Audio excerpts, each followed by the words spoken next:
Meus pais narcisistas me deixavam passando fome por dias se eu me negasse a ser a empregada deles e da minha irmã mimada. Ou pior, me trancavam no quintal de casa para dormir na chuva.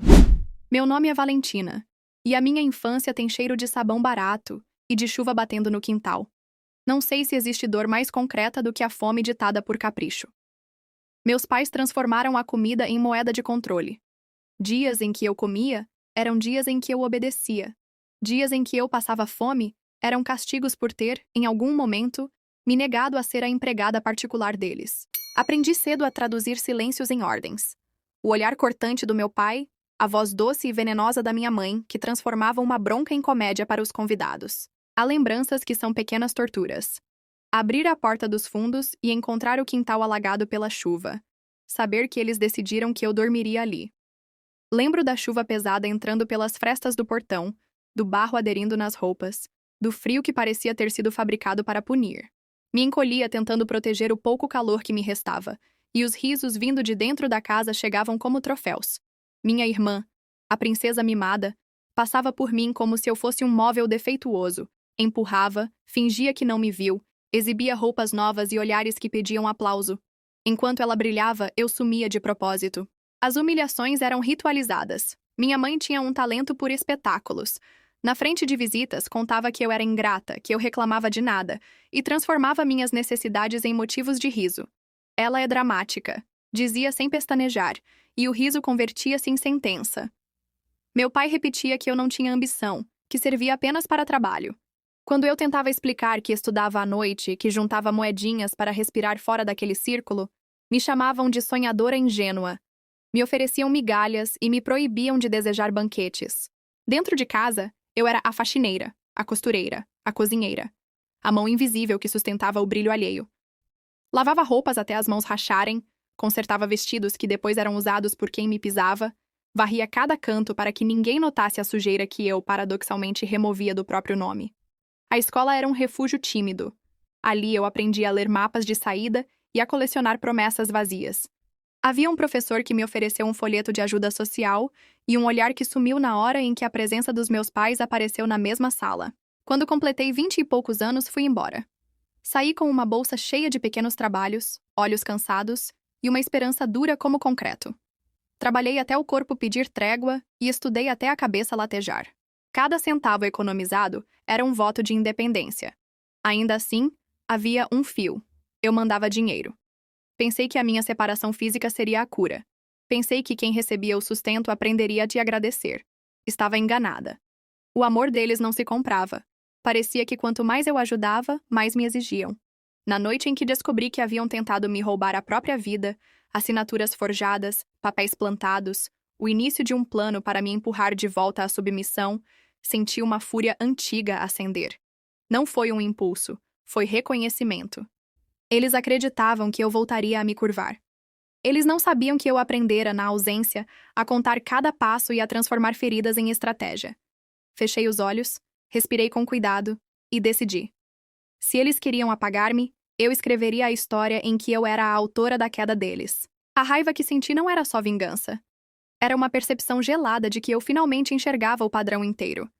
Cada humilhação, cada noite no quintal, cada sorriso venenoso da minha mãe se encaixavam num mosaico que eu antes financiara com silêncio. Decidi que não seria mais dona da surpresa. Transformei a fúria em mapa. Comecei a anotar tudo. Datas, horas, frases. Quem disse o quê, quem riu, quem virou o rosto. A memória, que antes me quebrou, virou instrumento de investigação. Não tropecei numa vingança impulsiva. Planejei. Abri um caderno e cada linha virou prova. Gravei conversas quando eles se excediam. Usei o medo deles de exposição como escudo para colher informações. Criei e-mails falsos para induzir confissões. Solicitei extratos bancários por canais formais. Marquei visitas a cartórios para entender o labirinto jurídico que eles tentaram tramar. Contratei, em segredo, um advogado experiente. Não para bradar em praça pública, mas para montar uma armadura técnica. Aos poucos, o que era só dor virou arquivo. Fotos datadas, recibos que contradiziam as histórias deles, mensagens que deixavam claro quem era cúmplice da humilhação. Enquanto isso, segui fingindo normalidade quando precisava. Mandei dinheiro, falei com a mãe por educação, deixei que a irmã visse em mim a velha serva voluntária. A paciência era parte do plano. A minha invisibilidade reaparecia como vantagem. Trabalhei ainda mais. Escolhi clientes que pagavam bem e que valorizavam meu trabalho, porque recursos eram necessários para pagar advogados, investigações e garantir que no momento certo eu teria mais que palavras. Teria alavancas. Noites de sono continuaram escassas, mas agora cada insônia rendia um roteiro. Houve momentos em que a lembrança queimava demais. Vez ou outra, via meu reflexo e encontrava a menina que se encolhia na chuva, e sentia ternura e ódio em proporções iguais. Usei essa mistura para me blindar. Não permiti que a compaixão me tornasse cega. Encontrei aliados, uma antiga vizinha que nunca esquecera de me oferecer um prato de comida na infância, um ex-colega que vira testemunha das manipulações da minha família, um contador que estranhou movimentações estranhas nas finanças do meu pai. Convenci-os não com palavras inflamadas, mas com documentos bem organizados. Eles acreditaram quando perceberam que eu não buscava vingança teatral. Buscava justiça que visava, sobretudo, impedir novas vítimas. Planejei os passos como quem monta um dominó perfeito. Cada peça tinha lugar: exposição seletiva, contato com autoridades, acionamento de auditorias e, por fim, um golpe público que revelaria o caráter. Não para humilhar por humilhar, mas para derrubar a máscara que cobria anos de abuso. Ainda assim, havia um cuidado fundamental. Não queria que meu ato parecesse vingança de sangue. Queria que parecesse consequência lógica. Atos têm resultados. A minha vitória deveria nascer da verdade, não da fúria cega. Quando a oportunidade para dar o primeiro passo apareceu, uma festa familiar em que todos estariam reunidos, fiquei tranquila. Sabia que naquele palco que eles amavam, eu poderia semear as evidências certas. Mas antes do espetáculo, ainda havia uma temporada de coleta. Mais documentos, mais vozes e um alinhamento preciso entre o que eu tinha e o que poderia tornar irreversível. Respirei fundo, arrumei meu casaco e comecei a afinar a estratégia final. Passei semanas organizando pastas discretas, cheias de documentos que comprovavam cada desvio, cada mentira bem ensaiada. Fotografias de notas fiscais falsas, provas de transferências eletrônicas feitas em horários em que meu pai jantava com amigos, mensagens onde minha mãe gargalhava de situações que me humilhavam, contratos com assinaturas que eu havia visto apenas nos cartórios. Cada página era um peso que eu carregava como quem segura carvão quente. Dava para queimar a alma, mas também era combustível. Convoquei o advogado sob o pretexto de uma consulta sobre herança e o instruí a permanecer discreto. Contatei a jornalista como quem marca um café casual. Disse ao contador que precisava de uma revisão simples. Aos poucos, pessoas externas foram colocadas nas bordas do palco deles. Não para atacar, mas para simplesmente olhar com olhos que não aceitavam scripts falsos. Cada testemunha que eu trazia era uma lente que ampliava a verdade. No dia da festa, entre flores e champanhe, vesti um vestido neutro. Não chamativo, mas alinhado. Aprendi que a melhor vingança começa com a calma. Entrei na casa dos meus pais com um sorriso que parecia cortado por lâmina. Ouvi os cumprimentos mecânicos, as piadas afiadas, as felicitações que cheiravam a cena repetida. Minha irmã rodopiou como sempre, esperando aplausos. Minha mãe policiava o figurino dos convidados. Meu pai arrumava cadeiras como se organizasse um tribunal. Quando a hora certa chegou, comecei a agir com a lentidão de quem derruba um castelo de cartas. Deixei envelopes cuidadosamente endereçados em lugares que eles frequentavam. Um na mesa do buffet, outro no bolso do casaco do meu pai, um terceiro dentro do livro que minha irmã sempre folheava para parecer culta. Cada envelope tinha cópias dos documentos, bilhetes com perguntas diretas e instruções de contato para quem quisesse saber mais. Não gritei, não fiz escândalo.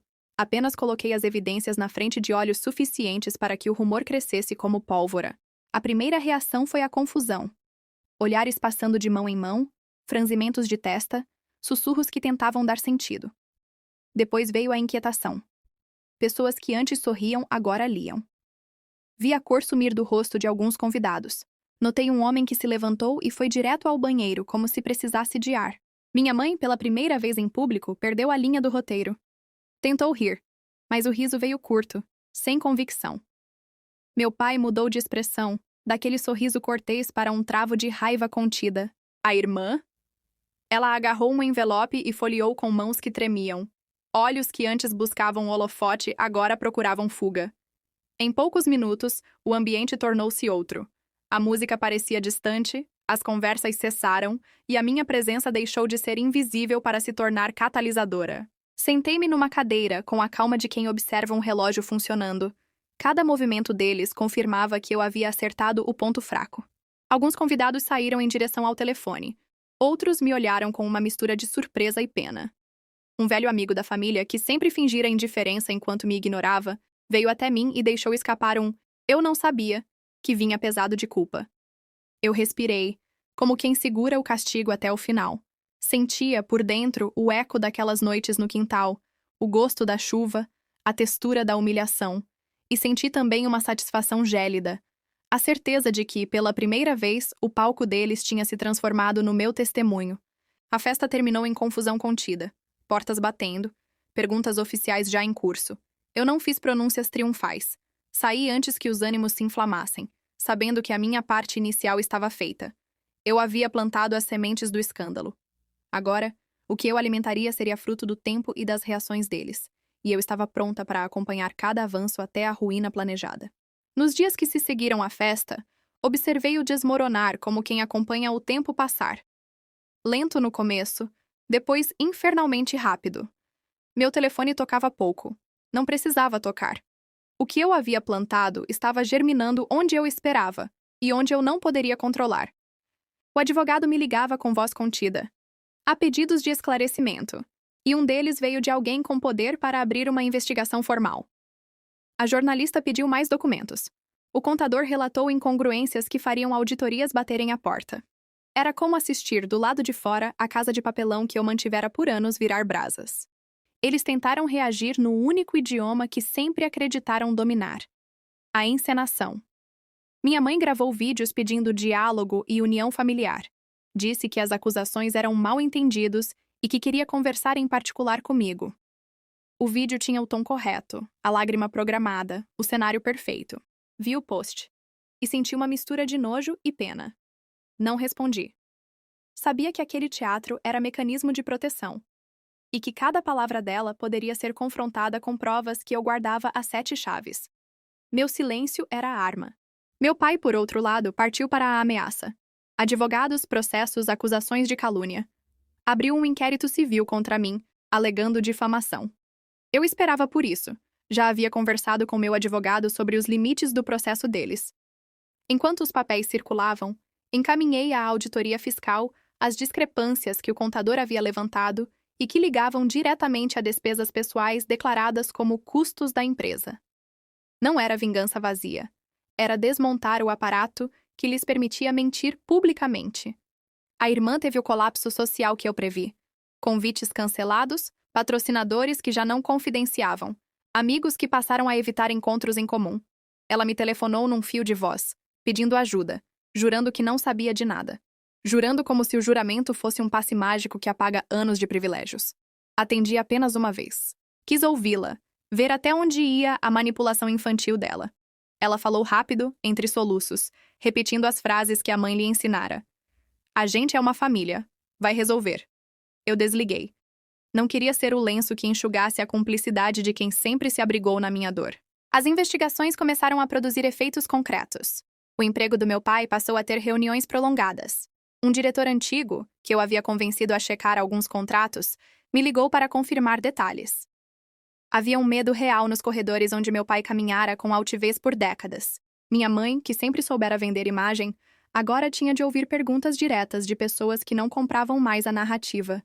E a irmã, a falcatrua social, viu-se frente a frente com profissionais que exigiam justificativas para despesas e favores. Senti pela primeira vez a doce estranheza de ver aqueles que me reduziram a nada desabar por suas próprias pilhas de mentiras. Não me senti vitoriosa no sentido caricatural. Senti a justa medida de uma recuperação. Cada documento que eu liberava, cada testemunho que eu encaminhava, costurava o tecido de uma responsabilização que eles acreditavam estar acima de qualquer consequência. O que me movia não era só o prazer da queda. Era a necessidade de interromper um ciclo para que outras crianças não crescessem com o mesmo gosto de chuva no quintal. Houve, claro, momentos em que a culpa tentou se infiltrar. À noite, quando a cidade dormia, eu me lembrava da menina que tremia sob a água e pensava se eu havia me tornado demasiadamente dura. Mas a lembrança vinha acompanhada de memórias. As vezes em que negaram socorro, as noites de trabalho sem reconhecimento, os risos que cravaram chagas. E então eu sabia. A dureza era proteção. A vingança, para mim, não era prazer sem limites. Era correção de rota. Enquanto isso, ajustei minha estratégia. Deixei que as autoridades tivessem espaço para agir, alimentando investigações com o que fosse necessário. Mantive a jornalista a par das movimentações e comecei a fazer contatos discretos com ex-amigos da minha família, aqueles que tinham motivos para não compactuar mais. Cada nova voz externa enfraquecia a narrativa de impunidade que os protegia. Eles tentaram, em vão, manipular a opinião pública com lágrimas coreografadas, mas quando a lógica e a contabilidade convergem, a emoção já não basta. As investigações avançaram. Senti que estava puxando um fio que desenrolava uma tapeçaria inteira de mentiras. O contador confirmou irregularidades mais profundas do que imaginávamos. Despesas pessoais lançadas como custos de empresa, notas fiscais frias para justificar festas e viagens, contratos superfaturados onde amigos do círculo recebiam sem trabalhar. Em poucas semanas, as contas bancárias que alimentavam o teatro deles foram bloqueadas por ordens provisórias. Fornecedores passaram a exigir garantias que já não existiam. O cartão de crédito com que a minha mãe pagava maquiagens e acessórios foi suspenso por suspeita. O impacto foi tanto econômico quanto moral. Meu pai foi afastado preventivamente do cargo. Reuniões que antes eram hora de exibição se tornaram interrogatórios em que ele mal sabia o que responder. Vi o homem que andava com o peito estufado se encolher diante de perguntas simples sobre notas e recibos. A arrogância virou silêncio. Minha mãe, que sempre usara a lábia para ganhar portas, ficou sem roteiro. Suas palavras não convenciam mais bancos, fornecedores ou mesmo conhecida sociedade, que agora preferia manter distância. Minha irmã entrou em uma espiral de quedas rápidas. Contratos de trabalho foram revistos, parcerias de boutique se desfizeram e as redes sociais que eu havia evitado antes, por piedade, agora explodiam em comentários e denúncias anônimas. Relatos de favores exigidos, de pequenas trapaças que, somadas, compunham um padrão. Ela tentou ligar, implorar, prometer mudança. Em vez de compaixão, eu ouvi as vozes de todas as crianças que um dia foram humilhadas por ela. Atendi uma vez, para dizer que aquilo precisava ser reparado de modo público e honesto. A ligação terminou com ela chorando e eu com a sensação de que talvez nada mais a salvasse do próprio espelho. Os vizinhos, antes cúmplices silenciosos, começaram a falar. Um senhor que sempre me oferecera consolo quando eu voltava da chuva, me entregou uma carta assinada por moradores do bairro, descrevendo pagamentos atrasados, promessas não cumpridas de reformas e o comportamento frio da família quando alguém atentava às irregularidades. Aquela carta virou documento. Pequenas dívidas que haviam sido escondidas apareceram. O açougue, a padaria, o jardineiro que nunca recebeu corretamente. Não foi uma vingança de grande espetáculo. Foi um corte cirúrgico nas estruturas que sustentavam a fachada.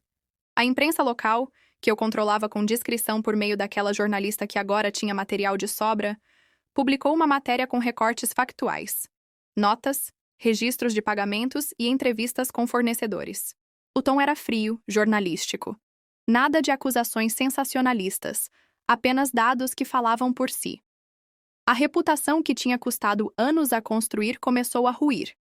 Meus pais passaram a ser vistos não como pilares, mas como gestores que desviaram recursos. E a casa deles, palco de tantas humilhações, virou símbolo de hipocrisia. Ainda assim, nem tudo eram aplausos para mim. Algumas pessoas me chamaram de implacável, outras, de justa. À noite, eu pegava meus próprios arquivos e relia pedaços da minha infância como quem revisa provas de um crime antigo. Havia momentos em que a fome do passado mordia de novo. Não a fome do corpo, mas a fome de afeto que nunca veio, e o desejo de chorar pela menina encharcada me apertava o peito. Mas a cada telefonema confirmando mais uma ação administrativa, a sensação de dever cumprido se sobrepunha ao remorso. Preparei então o próximo movimento. Organizar uma audiência pública, onde representantes que haviam sido lesados por eles pudessem falar. Vizinhos, ex-fornecedores, até uma antiga funcionária que se demitira por não aceitar as humilhações. Não queria espetáculo de ódio. Queria que a verdade fosse ouvida em voz alta, para que os ecos chegassem a cada canto em que meus pais ainda tentavam se apresentar como gente exemplar. A vingança, aprendia eu, era também responsabilização. E na lista de pessoas que convidaria para falar, havia nomes que guardavam comigo como joias. Memórias de noites molhadas, dos gritos, dos rostos que viraram as costas. O impacto da minha revelação naquela noite ecoou por semanas. Os vizinhos, antes tão cegos, começaram a cochichar nos portões. As mulheres da rua, que antes elogiavam minha mãe pelo talento em manter a casa unida, agora falavam sobre os documentos que mostrei, sobre os gritos que ouviram, sobre a podridão que finalmente veio à tona. Minha irmã, pela primeira vez na vida, não era mais a princesinha invejada, mas alvo de deboche. As pessoas comentavam sobre os gastos absurdos, sobre o cartão de crédito bloqueado, sobre os gritos dela no meio da rua pedindo que algum namorado rico a sustentasse. Eu observava de longe, silenciosa, como um predador que já cravou as garras, mas ainda não finalizou o ataque. Meus pais tentaram reagir. Meu pai, principalmente, com seus contatos políticos e favores antigos. Chegou a espalhar que eu tinha falsificado documentos para difamá-los. Só que eu já estava preparada. Cada prova tinha autenticação oficial, cada registro estava guardado em múltiplos lugares. Não havia brecha. Ele gritava, mas ninguém mais acreditava. Minha mãe, por outro lado, implorava.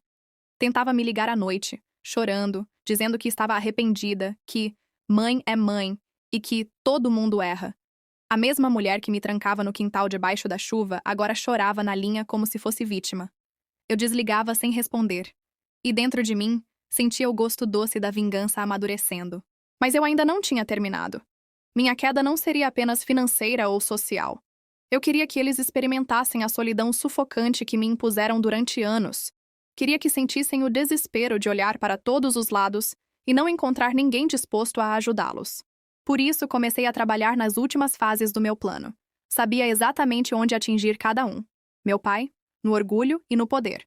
Minha mãe, na imagem perfeita. Minha irmã, na vaidade e no luxo. O ataque final se aproximava. E seria devastador. O ataque final não foi explosão. Foi corte preciso. Passei semanas montando o momento certo, afinando a logística como quem prepara uma operação cirúrgica. Combinei com o delegado uma apresentação formal das provas. Não era só um dossiê para um escritório frio, eu queria que a verdade entrasse no espaço público onde meu pai sempre se gabara de ser intocável. Marquei a audiência numa manhã em que a imprensa local estaria presente, e convenci 2 testemunhas-chave a depor presencialmente. O contador que havia repudiado as fraudes e a antiga funcionária que contaria, com voz firme, sobre os gritos e humilhações que fora obrigada a suportar. No dia, cheguei cedo. Vesti algo neutro, sem teatro. Sabia que o poder estava no que eu tinha nas mãos, não no que eu usava. Minha mãe me viu quando entrei e tentou sorrir. O sorriso ruiu ao notar que eu vinha acompanhada por pessoas que não se curvavam diante do sobrenome dela. Meu pai entrou com a arrogância de sempre, mas nos olhos dele havia um cálculo aflito.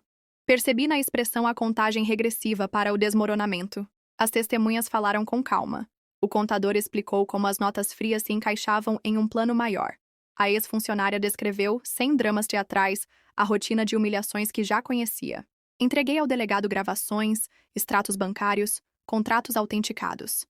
Cada documento raspava a confiança que meu pai havia vendido ao longo de anos. Não busquei humilhar com palavras. Deixei que a documentação, fria e objetiva, fizesse o trabalho. Quando o delegado anunciou que haveria abertura de inquérito por indícios de desvio e que medidas cautelares poderiam ser tomadas, vi o rosto de meu pai mudar. O ar de autoridade, a camisa bem passada, o sorriso fácil. Tudo se esgarçava. Dali, saiu uma ordem de bloqueio mais ampla. E em poucos dias, contas foram congeladas. Bens passaram a ser objeto de averiguação e fornecedores exigiram garantias. O homem que comandava jantares e doações passou a depender de advogados e explicações que não existiam mais. Minha mãe tentou emplacar conversas conciliatórias públicas. Falava em perdão, em erramos, mas aprendemos. Enquanto nos bastidores, os credores apertavam. O que eu perseguia estava acontecendo. A imagem que a sustentava estava rachando, e com ela, suas portas se fechavam. A vaidade dela, antes combustível que abria portas, agora não servia de escudo. Pessoas que frequentavam seus eventos começaram a adiar convites. Uma costureira que costumava ceder peças em troca de favores pediu para não mais ser associada ao nome. Quanto à minha irmã, planejei um golpe psicológico que atingisse o nervo da vaidade. Reuni mensagens e contratos que mostravam pequenos golpes, Pequenas chantagens veladas sobre funcionários e conhecidos. Entreguei o material a agências que lidavam com influenciadores e consultorias de imagem. Num prazo curtíssimo, patrocínios foram suspensos e uma campanha de reavaliação de parcerias apareceu em diversas caixas de entrada. As amigas que antes acompanhavam seus excessos começaram a se afastar discretamente. A queda social dela foi rápida. Entrevistas canceladas, um evento beneficente que organizara cancelado por patrocinadores que temiam a associação. Ver isto acontecer não me deu um prazer cínico. Deu uma sensação de correção. Vi minha irmã chamando por mim, prometendo mudar, oferecendo dinheiro, propondo cenas de arrependimento coreografadas. Ignorei. Não era meu papel ter papel de redentora. Eu queria que cada um pagasse o preço real de suas escolhas, que a responsabilidade fosse enfrentada sem roteiro. Quando semanas depois rotinas de cobrança bateram na porta deles e um credor antigo passou a buscar mediação, entendi que havia conseguido o que buscava. Exposição factual, consequências reais e, sobretudo, a retirada do palco que os protegera por anos. Ainda faltavam desdobramentos legais, audiências e o peso lento da justiça administrativa. Mas o principal estava feito. A máscara havia caído. O que veio depois teve textura de aviso. As portas se fecharam com mais ruído do que eu esperava. Não foi só o dinheiro que fugiu. Foi a rede de proteção social que sempre cobriu os atos deles. Amigos de décadas que antes sorriam nas fotos passaram a evitar o telefone. Convites de jantares sumiram. Uma senhora que fazia parte do círculo íntimo da minha mãe me encontrou na rua e disse baixinho: "A verdade dói, menina." Aquilo soou como absolvição e sentença ao mesmo tempo. Minha irmã entrou num estado de urgência que me fez lembrar de como a fragilidade dela sempre foi arma e prisão. Ela tentou novas estratégias, entregou presentes caros a antigos aliados, ofereceu confidências falsas para tentar recompor laços, horas de desculpas públicas nas redes. Na prática, só conseguiu aprofundar a rejeição.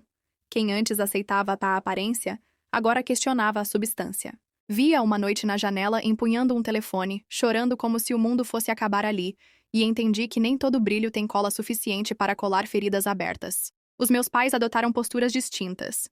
Meu pai se fechou em silêncio reverente à própria humilhação. Saía cedo, voltava tarde, falava pouco.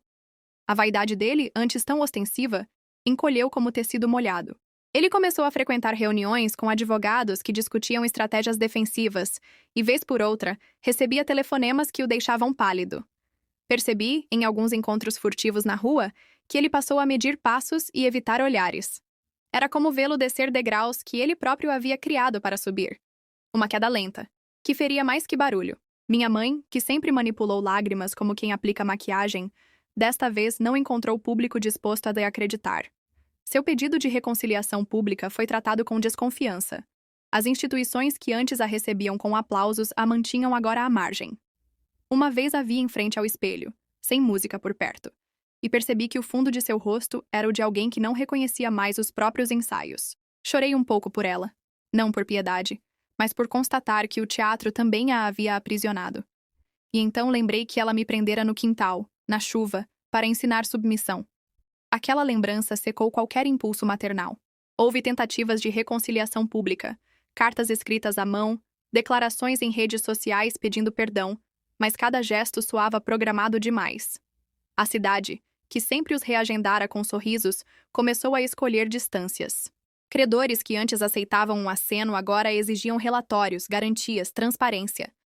Um fornecedor antigo que minha mãe chamava de irmão apareceu uma tarde no meu trabalho e me falou com os olhos: "Você fez o que devia ser feito." Eram palavras simples que pesaram como medalhas.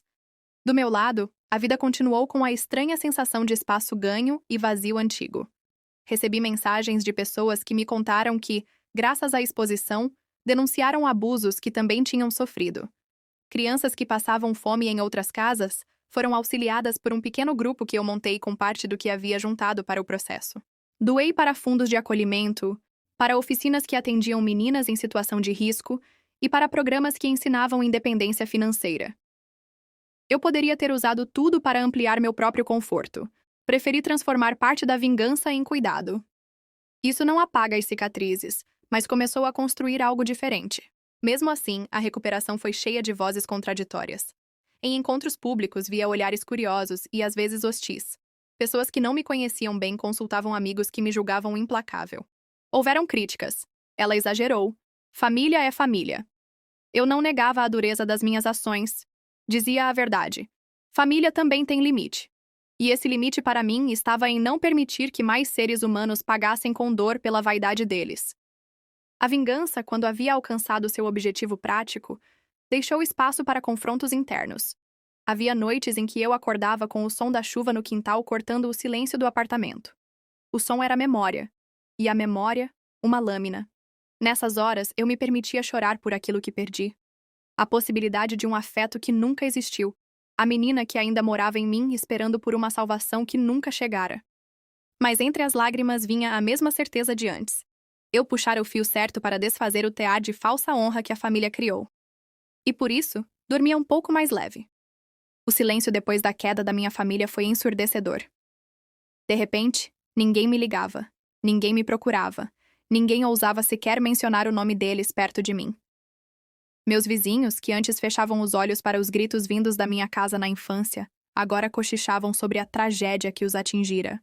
Mas eu sabia a verdade. Não havia tragédia nenhuma. Havia apenas justiça. Uma justiça que eu mesma executei, com as próprias mãos, com a frieza de quem já chorou tudo o que tinha para chorar. Meu pai morreu alguns meses depois, sozinho em um quarto imundo, tossindo até cuspir sangue. As dívidas o engoliram. Os amigos desapareceram. E a amante o deixou assim que percebeu que não havia mais dinheiro para sugar. Minha mãe, antes rainha dos salões de festa e do teatro da perfeição, vivia agora mendigando favores e esmolas, morando em um abrigo onde ninguém se importava com o sobrenome que ela tanto ostentava. Já minha irmã, ela perdeu a guarda dos filhos, o marido a abandonou e os amigos sumiram quando as verdades vieram à tona. Vi com meus próprios olhos ela ser expulsa de um café por não ter como pagar uma dívida. Naquele momento, senti algo que não era piedade, mas uma estranha paz. Eu, por outro lado, renasci. Cada dia que passava sem a sombra deles era como respirar pela primeira vez. Consegui um emprego estável. Comprei minha própria casa. Pequena, simples, mas minha.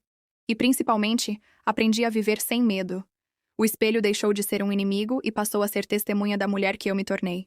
Forte, implacável, livre. Muitas noites, eu ainda lembrava das lágrimas na chuva, das refeições que nunca vieram, dos olhares de desprezo. E era impossível não sentir o gosto amargo do passado. Mas, ao mesmo tempo, sorria. Porque tudo aquilo foi combustível. Tudo aquilo construiu a vingança perfeita, que destruiu um império de abusos e mentiras. Eles me criaram para ser a empregada, a descartável, a sombra. No fim, fui eu quem os reduzia a nada. E enquanto o mundo os esquecia, eu florescia.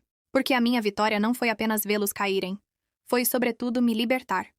Não se esqueça do seu like e comente o que você faria se tivesse pais assim, e aproveitando me siga para mais histórias.